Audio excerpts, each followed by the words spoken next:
Namaste.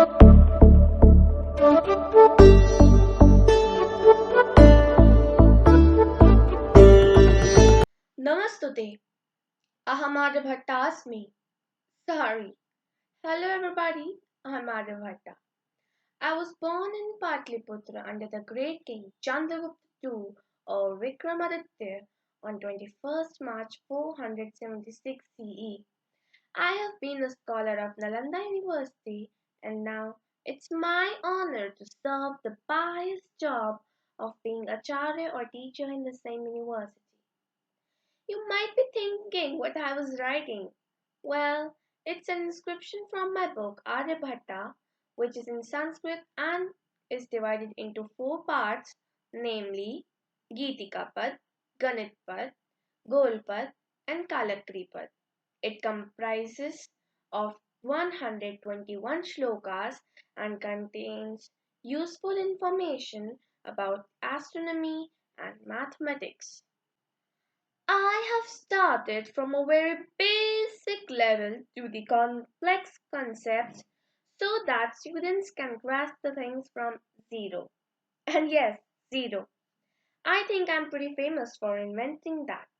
In fact, I invented a whole place value system with so many other things such as decimal system, equation for speed, distance and time, area of various 2D and 3D shapes, undeterminate equation calculations, square roots and cube roots, arithmetic progressions, trigonometry and its sine function, to name a few. I have also discovered the exact value of pi to be 3.1416. Describing the area of triangle, I have stated in one of my shlokas, Samdal Koti Bhujar Sanvargaha, which means that the area of a triangle is half of its height into its base. In astronomy, I can proudly say that I was the one who stated that Earth is round and revolves around the Sun.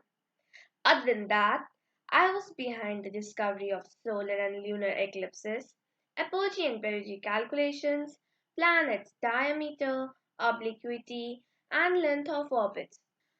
It's my utmost prestige to be called as Ashmakacharya for being concrete with my statement. Now, there are people who consider Indian literature to be theoretical but not arithmetical.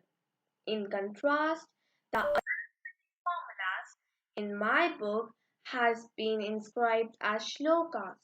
For a two-letter word, Kuchi can mean 10,600 in your number system. It's high time that we rediscover the incredible history India had before someone else has to tell us our own past. So, let's get back to our own roots. And now, I give this book to you to preserve and peruse it.